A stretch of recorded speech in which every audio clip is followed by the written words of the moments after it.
त्वचेवरील डाग जावे म्हणून आपण बरंच काही करत असतो, पण जर आठवड्यातून 2दा जरी हा लेप चेहऱ्याला लावलात ना, तर इतर काही उपाय करावेच लागणार नाहीत. उन्हामुळे चेहरा काळवंटतो, काळा पडतो, त्यावरही हा मस्त उपाय आहे. तर इथे काय करायचं आहे, इथे मी एक बटाटा घेतलेला आहे आणि किसणी घेतलेली आहे. किसणीमध्ये छान किसून घेतलेला आहे. जर तुमच्या घरात छोटी किसणी नसेल तर अवेलेबल असेल त्या किसणीने तुम्ही इथं किसून घ्यायचं आहे. नंतर इथे मी गाळणीने गाळून घेत होते, परंतु ते गाळणीने गाळत नव्हतं कारण जास्त रस काही त्याला निघालेला नव्हता. नंतर मी हातानेच त्याला प्रेस करून त्याचा रस काढला, परंतु जास्त रस काही निघालेला नाही आहे. नंतर मी हाताने दाबून घेतलेलं होतं आणि चेहऱ्याला पुरेल एवढा रस त्यातूनच निघाला. जास्त रस काय त्यामध्ये निघालेला नव्हता. जर तुमच्याकडं बटाटा मोठा असेल तर तुम्ही अर्धा बटाटा घेतला तरीही चालेल आणि छान असं दाबून त्यामधील रस काढून घ्यायचा आहे.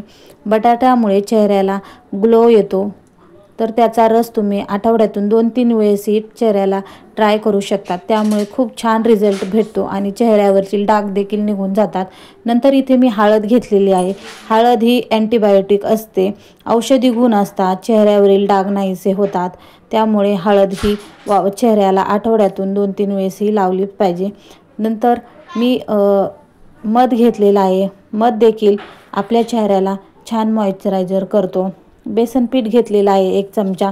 बेसन पीठ पण चेहऱ्यावरील टॅनिंग पूर्णपणे घालवण्यास मदत करते आणि चेहऱ्याला ग्लो देते. त्यामुळे इथे बेसन पीठ घेतलेलं आहे. हे पूर्णपणे होममेड रेमेडी आहे, त्यामुळे याचा साईड इफेक्ट कुठलाही नाही. नंतर यामध्ये खोबरेल तेल घालायचं आहे, जे आपण घरामध्ये डेली यूज करतो ते खोबरेल तेल इथे मी 1 चमचा घेतलेला आहे. सर्व सामान मी 1-1 चमचा घेतलेला आहे.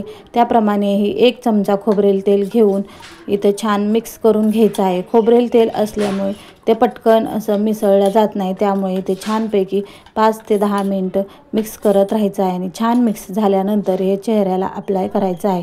तर चेहरा आधी स्वच्छ पाण्याने धुवून घ्यायचा आहे, नंतर हे चेहऱ्यावरती अप्लाय करायचं आहे. तर इथे मी हातानेच अप्लाय केलेला आहे. जर तुमच्याकडे ब्रश असेल तर तुम्ही ब्रशने देखील सर्वत्र लावू शकतात, परंतु मला ब्रशने लावायला आवडत नाही कारण ते सर्वत्र लागल्या जात नाही व्यवस्थित, म्हणून मी हाताने ट्राय करत असते. तर अशा पद्धतीने मी ही सर्व हातानेच चेहऱ्याला लावून घेतलेलं होतं. ज्या ठिकाणी तुम्हाला वाटेल की इथे आपली स्किन काळी पडलेली आहे त्या ठिकाणी तुम्ही हे पॅक लावू शकतात. यामुळे तुम्हाला रिझल्ट खूप छान भेटेल आणि इन्स्टंट ग्लो पण दिसेल. हळद, मध आणि बटाटा हे खूप अँटीबायोटिक आणि चेहऱ्यासाठी खूप गुणकारी असतात. त्यामुळे तुम्ही हे आपल्या सर्व घरांमध्ये उपलब्ध होतात. यासाठी आपल्याला बाजारात जाऊन काही खरेदी करण्याची गरज नसते. त्यामुळे तुम्ही हे सर्व घरातले घरातच बनवू शकतात आणि ह्याचा रिझल्ट पण खूप छान असतो. जे आपले आजी सांगून जायची आधी, आयुर्वेदातले खूप छान प्रकारे रिझल्ट भेटतो, पण आपण ते कधी मान्य करत नाही. कारण पार्लरमध्ये जाऊन जो इन्स्टंट ग्लो येतो तो आपल्याला हवा असतो, परंतु तो ग्लो तात्पुरता असतो. त्यामुळे तो करण्याऐवजी तुम्ही जर घरातल्या घरात हे रेमेडीज तयार करून ट्राय केला तर ह्याचा खूप छान रिझल्ट भेटतो. 10 ते 15 मिनटं झाल्यानंतर तुम्ही हे चेहऱ्याला थोडेसे मसाज करून घ्यायचं आहे, म्हणजेच पूर्ण छान स्किनवरती असं चोळून घ्यायचं आहे. तुम्ही पाहू शकता तिथे मी हाताने सर्वत्र चोळून घेत आहे. असं केल्याने सर्व स्किनवरची जे डेड सेल्स आहेत ते पूर्णपणे निघण्यास मदत होतात आणि चेहऱ्याला छानपैकी रिझल्ट मिळतो. म्हणजे चेहरा खूप छान प्रकारे उजळला जातो. त्यामुळे हाताने थोडीशी अशी मालिश करून घ्यायची आहे. म्हणजे 5 ते 10 मिनटं तुम्ही असे मसाज करू शकतात, परंतु जास्त रब करून चोळायचं नाही आहे. एकदम हलक्या हाताने जराशी चोळून घ्यायचं आहे. नंतर इथे तुम्ही पाण्याने वॉश करू शकतात किंवा रुमालाने चेहरा क्लीनही करू शकतात, परंतु मी इथे पाण्याने धुतलेलं नाही आहे. आधी मी या सर्व रुमालाचं पुसून काढलेलं आहे. तुम्ही पाहू शकतात इथे मी असं सर्व चेहरा स्वच्छ करून घेत आहे.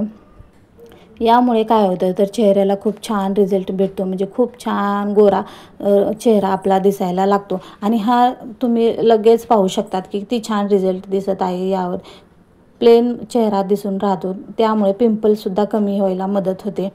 अशा पद्धतीने मी छान प्रकारे वॉश केलेला आहे. नंतर मी इथे पाण्याने धुवून घेतलेला आहे. तर तुम्ही चेहऱ्याला पाण्याने धुवू शकतात किंवा रुमालाने पण पुसून घेऊ शकतात, पण रुमालाने पुसून घेतल्यानंतरही तुम्ही इथे पाण्याने धुवून घ्यायचं आहे स्वच्छ. तर तुम्ही हे पाहू शकतात खूप छान रिझल्ट याचा लगेच आपल्याला जाणवतो आणि चेहरा देखील छान प्लेन दिसू लागतो. तर अशा पद्धतीने मी इथे सर्व रेमेडी लावून पाहिलेली आहे. तर खूप छान रिझल्ट मला भेटलेला आहे. चला, आवडले असेल तर लाईक आणि सबस्क्राईब